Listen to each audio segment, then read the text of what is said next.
নমস্কার, কলকাতা টিভিতে আপনাদের সকলকে স্বাগত। আপনাদের সঙ্গে রয়েছে আমি স্নেহা।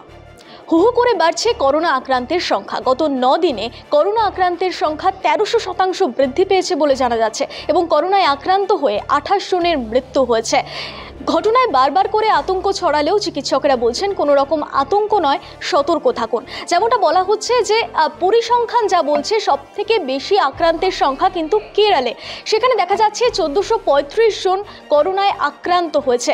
কিন্তু এই ঘটনার শুধু যে কেরলে তা নয়, বঙ্গে তো দিন দিন বাড়ছে করোনা আক্রান্তের সংখ্যা। তারই পাশাপাশি উত্তরপ্রদেশ থেকে শুরু করে কর্ণাটক, তামিলনাড়ুতেও কিন্তু করোনা আক্রান্তের সংখ্যা অনেকটাই বৃদ্ধি পেয়েছে বলে জানা যাচ্ছে।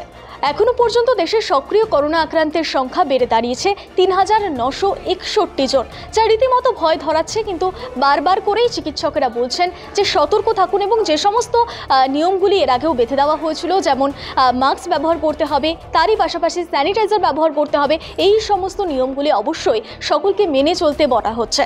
ভারতের একাধিক রাজ্যে কিন্তু কোভিড-19 সংক্রমণ এবং মৃত্যু আরও বাড়ছে।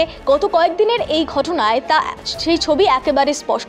সেখানে দাঁড়িয়ে দেখা যাচ্ছে যে কেরলে সব থেকে বেশি আক্রান্তের সংখ্যা এবং তারই পাশাপাশি 8 জনের মৃত্যু হয়েছে। তবে বঙ্গের যে চিত্রটা দিন দিন উঠে আসছে, সেখানে দাঁড়িয়েও বঙ্গের পরিস্থিতিও কিন্তু ভয়ানক হতে পারে। কিন্তু সেখানে দাঁড়িয়ে সকলকে সতর্ক থাকার নির্দেশ দিচ্ছে চিকিৎসক মহল।